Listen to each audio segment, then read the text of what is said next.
This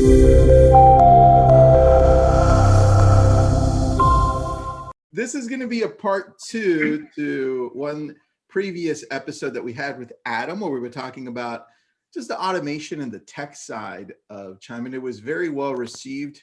Adam did a really, really great job. And so we felt like we didn't have enough time that first round. So Adam, we thought we'd eat up more of your time by talking about food, but you know, enough of that, Adam. My food or my barbecue follow-up.com. Oh, your barbecue follow-up. Yes. You got to watch part 1 for that one. Yeah. Adam, what are we going to talk about today, buddy? Because you have the controls. We're going to be talking, I want to cover some more in-depth things about mostly automation in Chime, but specifically workflow. And like when I say workflow, I'm talking about automation with a purpose. Like you can automate a bunch of stuff and it looks cool, and you can sit back like I do sometimes and look at your CRM and look at all this cool stuff. But if it doesn't actually have a purpose or serve a purpose, you're kind of wasting your time. So automation is about leveraging and is about efficiency. So I want to kind of focus on like keep those things in mind. And I actually wrote down a statement because sometimes I get things in my brain and I won't remember later on. So I wanted to kind of start this off as well as like, remember that we're like, this is a business. Like we have a lot of fun with lead gen and follow up and all that kind of stuff and things, but like realize that this is a business and we need to be making money at this. And the one thing that a couple things that I had written down here in mind that I'm going to read. So like my definition of a business is a set of systems that execute efficient workflows to maintain and increase quality, scalability, productivity, and profitability. So that is my mindset when I'm creating a workflow with automation, is all of that. When you create an effective workflow, you're going to have the quality, the efficiency, the clarity, and the profitability that you desire from that process. So it's a little bit, I was like a quality technician in the printed circuit board industry for like 8 years. And I was like a process engineering technician. So I kind of helped efficiency with things of that nature. So that's kind of where that mindset's coming from. Wait, did you guys know that? Because I just discovered that. I didn't even know that. I don't really share that with a whole lot of people. Brett's like, dude, join the club. Yeah, I worked for the second largest. It kind of sounds like a prison sentence, but I swear it wasn't. I did 6 years at the second largest printed circuit board manufacturer in the U.S., and then I went down to a small mom and pop shop that did more specialized things in Oshkosh, where I am now. When I moved back to Wisconsin, so I did about 8 years in printed circuit boards. Most of it was basically like process automation, process efficiencies. Creating essentially like workflow processes with a bunch of fun chemicals that'll take your skin off. So got it. Good fun. Anyways, Chimney Chime. Let's take a look at Chime, and I'm going to share my screen here. So I want to Chimney. That's what my daughter calls it. I love it. So because she said that's the sound that bell makes when you ring in a sale, is what she says.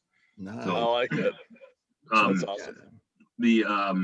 The workflow here, the main workflow that I have is based off of Brett's, what I call his follow-up roadmap. And just to quickly clarify some things and kind of give an overview of that, let me go to my, can't even see this, I got so much. I think that's it. I've got my workflow chart here on my site that kind of illustrates essentially what I have going on. So I'll kind of show it in a few different ways here. So in Chime, basically what I have is my workflow that I wanted was basically like, how can I get people in? And then once they're in, how do I figure out what temperature they are? They're basically 1, 2, or 3 months out or longer, right? That's the nuts and bolts of Brett's concept. And I have a responded. So basically anybody that responds to my smart plan, of any kind of nurturing smart plan, they get moved here so I know who to deal with right up front. And then when they're in this pipeline here for 7 days, I get a text reminder that they're going to get bounced out of there, and then they're moved over to not ready. So that the people that don't respond within 7 days of my initial follow-up, they get moved out of my face. I don't need to deal with them. I need to deal, these 3 pipelines right here are where I need to focus my time in addition to my clients in person. And these are timed pipelines. This is a 7-day pipeline, and each of these 3 are 30-day pipelines. Technically 28, but basically, if you're in here for 30 days, you're bounced out to the next coldest one if you don't take action to basically become a client. So that's kind of the overview that I have. Another way to look at it is this way here. So I've got when leads come in, the assistant engages. It's going to go through his qualification process, which I think is like 3 to 5 days. I can't remember exactly, but it's just a few days. It's 5. 5. Okay. And then once that happens, they're going to be tagged with something. Okay. So an example here in the AI contacted, let me go to my AI tagged. So they're going to be tagged with something here. No response, just looking, warm, go jump in a lake, whatever they have. So based on that tag, I use automation to move them into a group. They're also on an accessory smart plan. And if they respond to that accessory smart plan, they go into my responded. When they're in there for 7 days, they go to not ready. And then the not ready is like a 6.6 year long cycle. That basically it starts from start to finish, about a little over 6.5 years. And then at the end of it, it basically creates a loop so that it's a cycle of basically 6.6 years. They just, if they don't respond, they just keep getting barbecued basically for 6.5 years. How'd you choose 6.6? Because that's just the way the math ran out. Okay. It's completely arbitrary. It just however long the campaigns were, they are a mix of like these here. These are the default drip campaigns in Chime smart plans, and I basically tweaked a few, modified them, left them alone for a little bit, and that's something like I have enough time that I can just kick on the default plans and kind of tweak them as I go, and I can get to these plans before the lead ever gets to them. So yeah. Katie says she likes the rotisserie you got going there, Adam. Yeah, you bet. I got one here. I got That's very funny. Let me ask a really quick question. You said for any of the leads that go to your responded pipeline stage, after 7 days, the system sends you a text to remember to follow up with them, or what was that? So it's basically it's kind of like a warning here. So Yeah. I believe it's in, can't remember if it's in here or it's in my team one. I always get mixed. Like I build these out and then I forget where I put them. Might be in my, responded right here in my team. So this is what it's going to look like. Is I've got responded pipeline. It's going to be for pretty much everybody there. Pipeline is responded. This is just a placeholder. So basically it's going to wait 7 days. It's going to create a task of moving to not ready, change the tag. So it's going to add responded, so that it's kind of like putting your, like for this here, it's pretty much like putting a blinker on after you change lanes. So you kind of know where you've been. And then the pipeline here change is going to be not ready. So in some of these here, I'm taking the task and I'm basically doing this as a not as a separate task. I just did a big slide broadcast drop, so I got people coming in. So right here, and you just remind assignee by SMS when the task is created. Nice. And then that way it's basically, so it's gonna, at 7 days, it's gonna wait.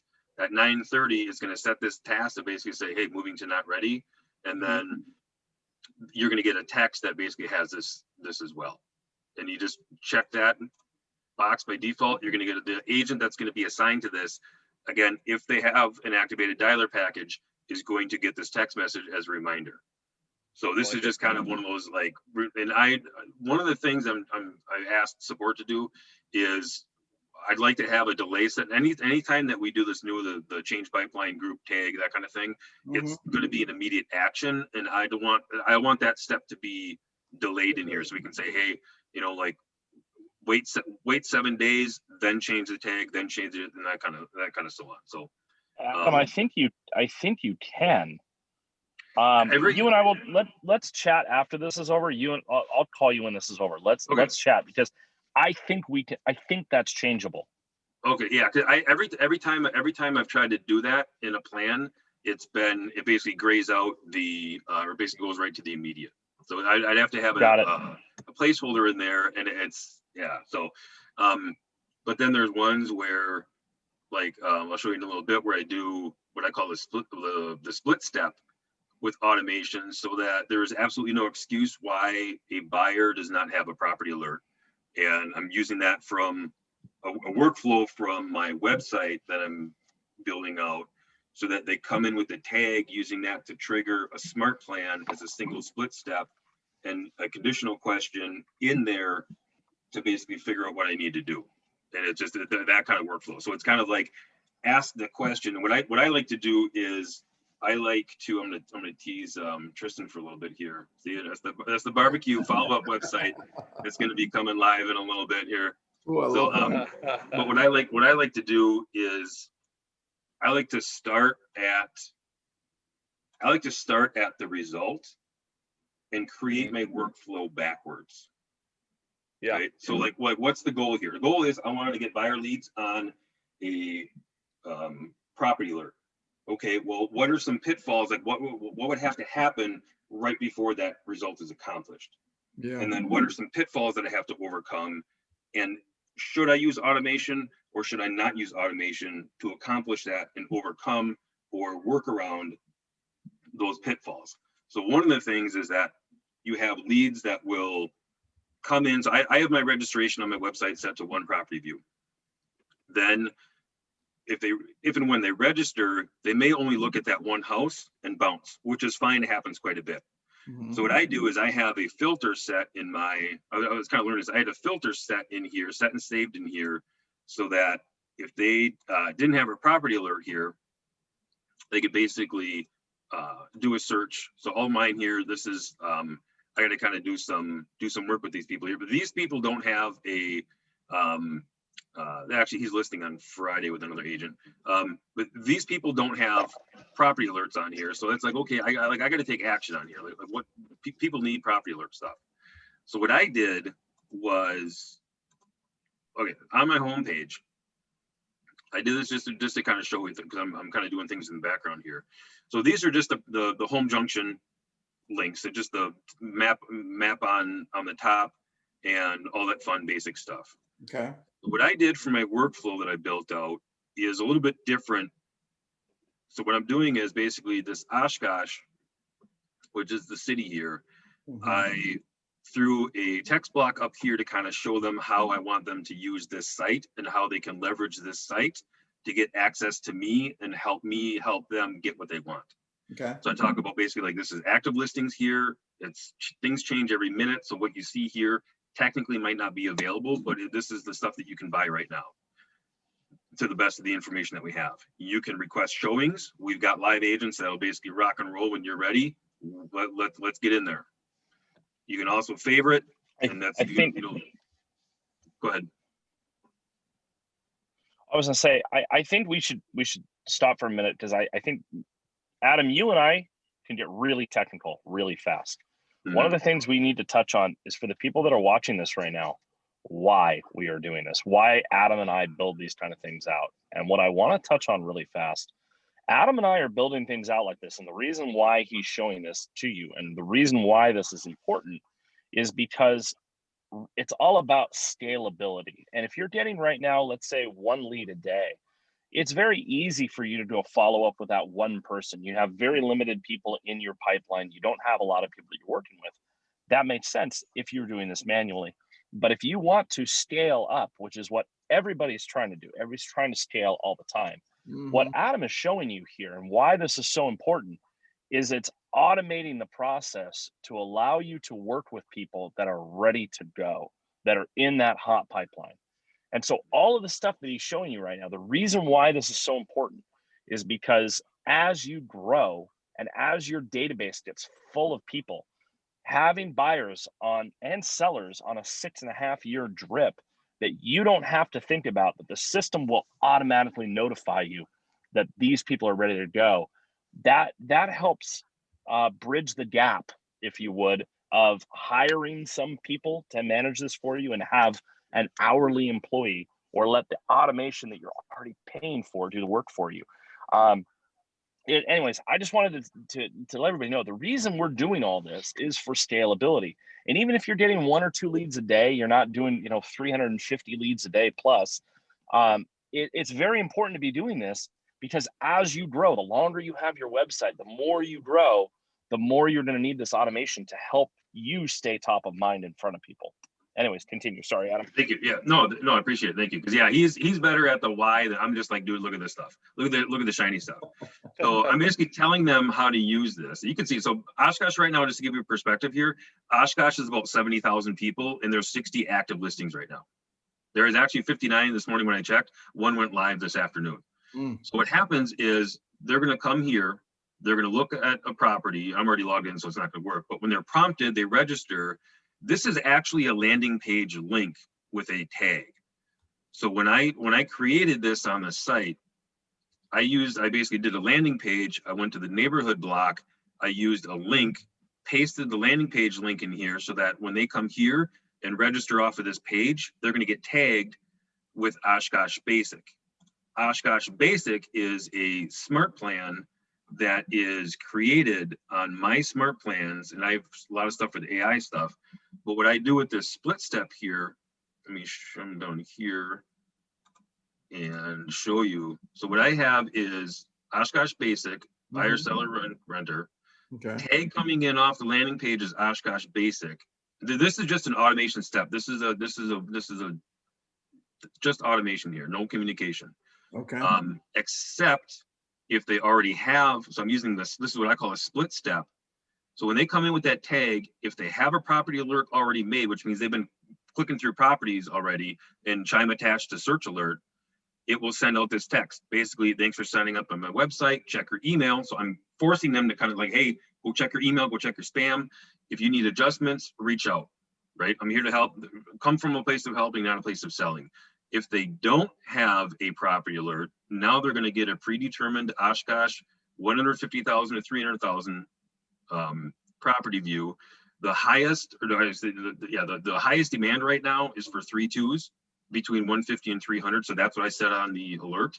I'm sending that daily with no market supplement, and I'm sorry, with a market supplement if there's no new listings there, and then I'm going to move them to the group of basic search alert, so that now I can see who exactly is on the basic search alert. If I have time in between my day, I have a targeted group of people that I can manually follow up with. Maybe I can call them, maybe I can manually text them, maybe I can email them, but I can do a voicemail drop. I can figure out how to communicate with them to say, basically, hey, you're on like a generic drip for properties. What do you do? What can I do to help you find that property that you're looking for? So this automation here, basically, the purpose I'm doing here is that I'm basically getting people that are just registered. They basically kind of did like a quick and dirty hit and quit my website. They didn't really fully commit, so that Chime didn't really attach what they were looking for. So I need to do my job as an agent and follow up. And I'm using automation to do that because I want no buyer lead without a property alert. That's the whole purpose. And that's why I'm doing that with automation. It's a long workflow, but I built this from basically saying, I want every buyer in my system to be on a property alert. How can I do that? And then how can I do that with automation? Go back at them to that where they come in with a property alert. If they don't, then they're getting set up with an automatic property alert, but you put those parameters in there. Do they also get a text, or is it just an email as well, or both, or one, or what? So the split text is basically, it's an if then. So what Chime does is Chime looks in the profile. Those conditional questions are really powerful, because what I'm doing here is Chime is looking in the profile to see if this lead has a property alert in their profile. If they do, then they're going to get this text message. If they don't have a property alert, I'm setting them up on one automatically. So I'm basically using the AI that's built in, not the assistant. I'm using the AI that's built in, so that Chime basically says, okay, go look in John's profile, see if he has a property alert. He does, slap out a text. Oh, he doesn't? Well, put him on this here, because it matches up with the plan. All right. So what happens when they get set up on a property alert now? What's the continuation after that? So this does not interrupt anything as far as the nurturing process of the communication smart plan. This does not disengage the does not disengage the AI assistant at all. This is business as usual. All I'm doing is auto attaching a property alert and letting them go on. This is like you're tagging a shark that's swimming by. You hit the tag and the shark is still swimming, right? So everything going on with the nurturing everywhere else in Chime is still happening. This is just a single step, so that I'm coming in. If they have a property alert, shoot them a text to say, hey, if you need something refined, text me back. If they don't have an alert, here you go. All the smart plan nurturing that they are that they're already on with other plans is already, it keeps on going, and I just move them into a group so that I can organize and see at a glance what's going on. So now I can, again, 26 people, they're on the basic search. I might want to see what they are to refine them, especially let's say that their lead score is up pretty high. So I got pretty low stuff. Okay, cool. They're probably tire kickers, not a big deal. Let's say these were in like the 80s or 90s. I'm going to do my due diligence and follow up, because at an 80 or 90 lead score, they're probably pretty close to the bottom of the funnel. Dude, I love the breakdown there. Hold on, John's got a question. If Chime does not auto set up a property alert automatically, and this goes out immediately, shouldn't it wait and give them time to set up an alert? The alert will attach and usually be sent out within 24 hours. But if the lead comes in and they don't have an alert, the alert that I'm setting here in the smart plan is going to attach, but it's not immediate. So when you set this up in a smart plan step, you're going to see that, oops, wrong one. You're going to see that the way to set this up and actually set the criteria is identical to a normal search that you would do in the engagement panel. So when you click on this here, it opens up, and this should be familiar to everybody that's done a manual search alert. I see that. This is exactly what this is. And then when you look in, get rid of this here.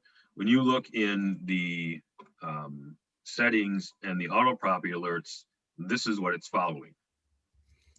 So it'll set I'm setting this so it's immediate after registration. But if they only looked at one property, typically that's not enough to base a search alert off of.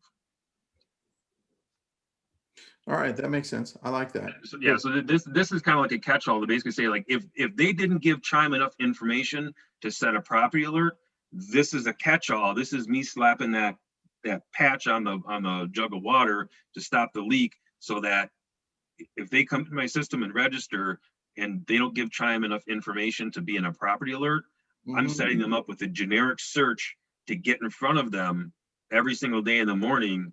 Because as real estate marketers, we realize they don't come to talk to me. They don't come to check out my emails to have a conversation. True. They came to my website to look at properties.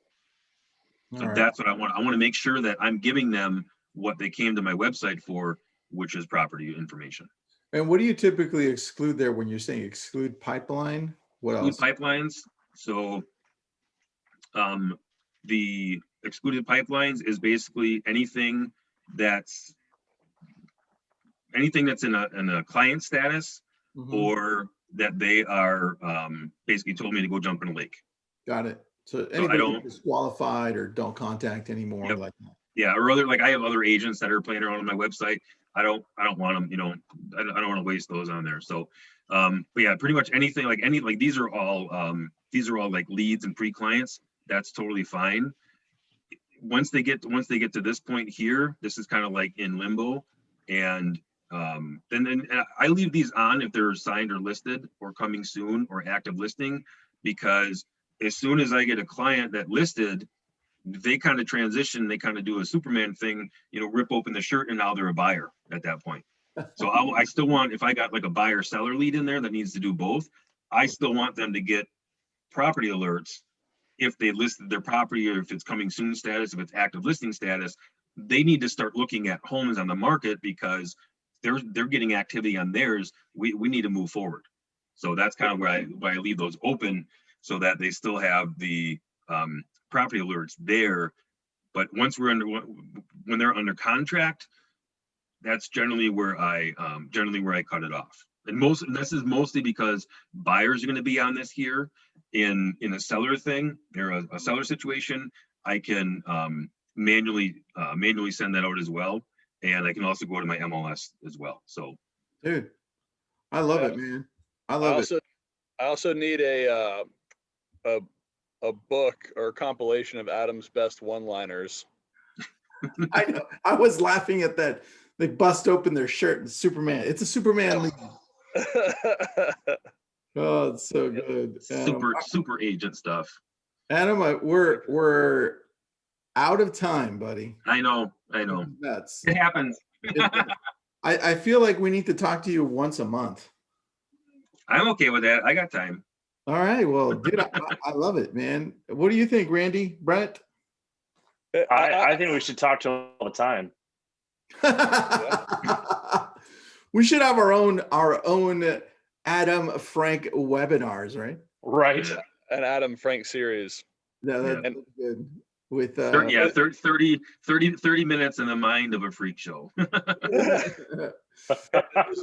long as you can keep coming with great one-liners, I'm here for it. Oh yeah, I do that. Yeah, my girlfriend Allison constantly rolls her eyes at me.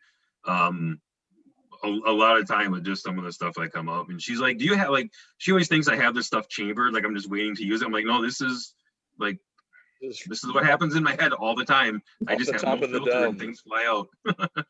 That's awesome. Oh, you're funny, dude. Well, thanks again for being with us. This rocked. This is recorded, so it'll be on the Chime YouTube channel. It's also posted to the top of the Facebook community for Chime users. And we have a question here. Let's see what they said, or a comment. I think we should get Adam to do a step-by-step video on how he builds these campaigns out. I'm up for that, Adam. If you want to throw that into the community anytime. You did one great YouTube video among many, but one that you did that I sent to my team, and my team loved it. So yeah, whenever you've got some time for that, bro, we'll post it up into the YouTube community for Chime as well. Super. Yeah, I will. I'll put something together later this week. I got a few things to work through to finish up on my stuff, and then we can go from there. But yeah, I like sharing the back end stuff at Chime. The website is good, but I live and love in the CRM back end all the time. So I love it, dude. Well, you got a lot of love from the group and in the webinar here. So thanks for joining us, man. Yeah, you bet. Take care, guys. Thanks, guys. Y'all take it easy.